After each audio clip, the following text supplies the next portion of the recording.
Class में first आने का बेस्ट उपाय हेलो मेरे क्लास 11 के दोस्तों, आपके कॉमर्स सिलेबस बिजनेस स्टडीज़ में हम कौन से चैप्टर में हैं? Last chapter 11।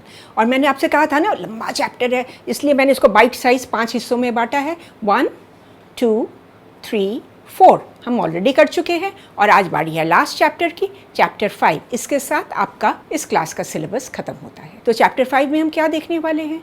टॉपिक को देखो आप। इसकी ज़रूरत क्यों हुई?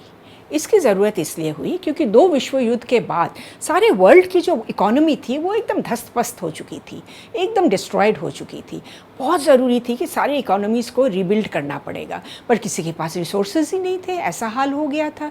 और एक और प्रॉब्लम थी कि सारे विश्व की जो अर्थव्यवस्था थी, जो मॉनिटरी सिस्टम्स थी, जो मुद्राएँ थी, ये सारे अलग अलग थे और सब विनिमय रेट का कोई कॉमन विनिमय रेट भी नहीं था, एक्सचेंज रेट भी नहीं था। तो एक टोटल कन्फ्यूजन जैसा सिचुएशन था।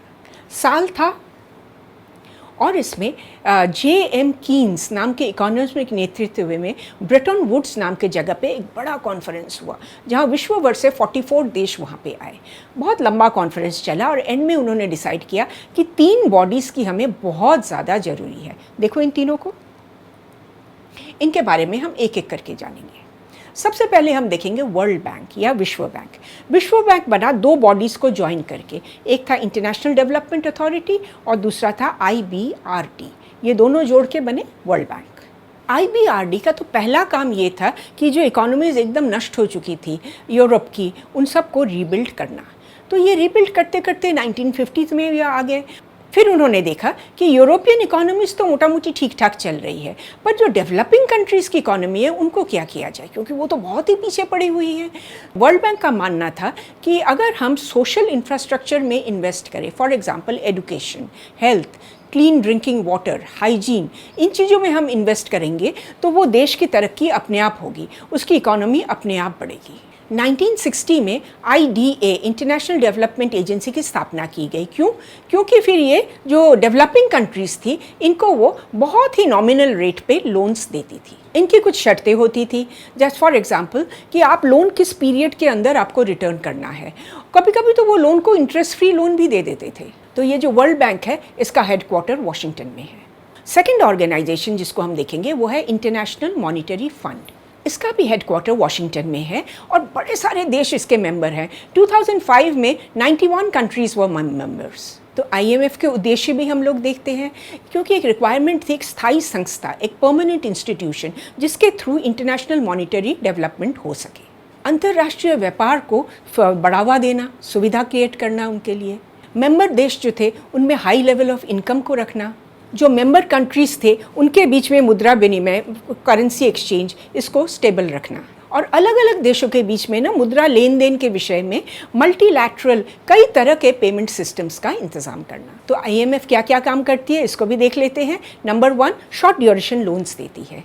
नंबर 2, एक एक्सचेंज रेट्स को स्टेबल रखने की कोशिश करती है। IMF के थ्रू उसके जो मेंबर कंट्रीज़ हैं वो एक दूसरे से लोन ले सकते हैं। जो फॉरेन करेंसी लोन लेना हो या करंट ट्रांजैक्शन करना हो, उसके लिए ये एक लेंडिंग इंस्टीट्यूशन है। इंटरनेशनल मार्केट में किसी भी देश की मुद्रा की क्या वैल्यू होगी, इसको भी ये तय करती है। एंड फाइनली इंटरनेशनल लेवल पे इन सब बातों पर डिस्कशन, चर्चा करने के लिए एक तंत्र, एक इंस्टीट्यूशन बनाती है। ब्रेटन वुड कॉन्फ्रेंस में सोचा तो गया था कि हमें चाहिए एक वर्ल्ड ट्रेड ऑर्गेनाइजेशन, पर उस वक्त ये बन नहीं पाया। जो बना उसको कहते थे GATT, general agreement on trade and tariff. ये शुरू हुआ 1948 में और ये चला 1994 में।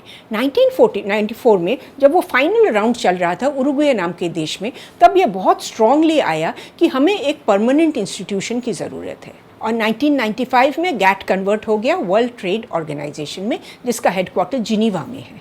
ये कितनी शक्तिशाली है? GATT से ज़्यादा शक्तिशाली। कैसे? 2005 में इसके कितने मेंबर्स थे और आज की तारीख में इसमें कितने मेंबर्स हैं? देखो, ये जो नियम कानून बनाती है ना, ये सारे मेंबर देश एक साथ बैठ के ये नियम कानून बनाती है। ये केवल प्रोडक्ट्स में ट्रेडिंग को ही सुपरवाइज नहीं करती है, इंटेलेक्चुअल प्रॉपर्टी, फिर सर्विसेज, इन सब को भी ये शासित करती है। तो तो WTO के काम क्या है कि कोई देश अगर कोई रेस्ट्रिक्शंस डालती है कि हम आपको इंपोर्ट नहीं करने देंगे, एक्सपोर्ट नहीं करने देंगे, इन चीज़ों पर वो नज़र डालती है, उस देश के साथ बात करके इन रेस्ट्रिक्शंस को रिमूव करने की कोशिश करती है। ऐसा माहौल बनाने की कोशिश करती है कि मेंबर स्टेट्स जो हैं उनके जो देश के अंदर अच्छा रोजगार हो, एक विकसित जीवन हो, सबका जीवन स्तर अच्छा रहे, इस चीज़ पर वो कोशिश करती है। आज की तारीख में इसका मेन ऑब्जेक्टिव हो गया है कि टिकाऊ विकास होना चाहिए, सस्टेनेबल डेवलपमेंट होना चाहिए। इसके लिए संसाधनों का किस तरीके से प्रयोग हो, उस पर भी वो नज़र डालती है। विश्व भर में एक सिंगल इंटीग्रेटेड ट्रेड सिस्टम बनाने की कोशिश करती है। ये सब चीज़ें तो बहुत अच्छी हैं, पर करती कैसे हैं, ये भी तो एक सवाल है। नंबर 1 क्या करती है, ये एक आर्बिट्रेशन बॉडी है। सपोज़ हमारे देश और किसी देश में ट्रेड लेकर डिस्प्यूट हो गया, तो हम वर्ल्ड ट्रेड ऑर्गेनाइजेशन में जा सकते हैं और वहाँ बैठ के बातचीत करके इसको सुलझा सकते हैं। तो ये एक कॉमन आचार संहिता बनाती है, कोड ऑफ कंडक्ट बनाती है, ताकि सब देशों के बीच में जो ट्रेड बैरियर्स हैं इसको कितना कम किया जाए। एक सुपरविजन का भी काम है, वो है कि इन्होंने जो रूल्स एंड रेगुलेशंस बनाई हैं सारे मेंबर स्टेट्स इसको फॉलो कर रहे हैं या नहीं कर रहे हैं।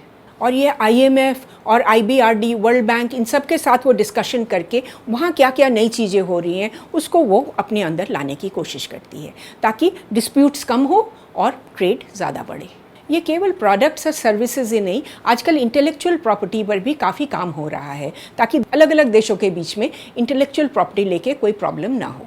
इस डिस्कशन से आप ये तो समझ ही गए होंगे कि ये इंटरनेशनल पीस को प्रमोट करता है। दो देश के बीच में अगर कंटिन्यूस झगड़ा चलता रहा तो पीस कैसे रहेगा। ये दोनों को रिजॉल्व करके पीस रखती है। ये डेवलपमेंट को प्रोग्रेस करवाती है, चाहे सारे मेंबर स्टेट्स हो, सबके अंदर अच्छी डेवलपमेंट हो। इंटरनेशनल बिजनेस प्रोसेस जो है, ट्रेड प्रोसेस है, उसको स्मूथ करने की कोशिश करती है। और ये जो फ्री ट्रेड, मतलब बैरियर्स को उतारो ताकि फ्री ट्रेड हो, इससे क्या होता है, हर देश की डेवलपमेंट होती है, हर देश की जीवन शैली बढ़ती है, जीवन स्तर बढ़ता है, क्वालिटी ऑफ लाइफ की इम्प्रूव होती है। स्पेशली विकासशील देश जो हैं, जो डेवलपिंग कंट्रीज़ हैं, उनको प्रेफरेंशियल ट्रीटमेंट देकर वो उनकी इकोनॉमी को आगे बढ़ाने की कोशिश करती है। तो मेरे दोस्तों, ये रहा हमारा चैप्टर 5, इसका सारांश देख लो। हमने कहा था ना आपको बाइट साइज मॉड्यूल्स देंगे ताकि आप इसको आसानी से समझ जाओ। तो आज का जो फाइनल पार्ट था चैप्टर का, इसमें जो इंटरनेशनल बॉडीज़ हैं जो इंटरनेशनल ट्रेड को फैसिलिटेट करते हैं, उसके बारे में हमने जाना। बिल्कुल इसी तरह आप एग्जाम्पल्स देके आंसर लिखना। आई प्रॉमिस यू आपको बहुत अच्छे नंबर मिलने वाले हैं। तो एक बार चैप्टर 11 के 1, 2, 3, 4, 5 को अच्छी तरह से देख लो। ये पांचों जब एक साथ आएंगे आपके मन में chapter 11 absolutely clear. Thanks for watching. क से कोसी।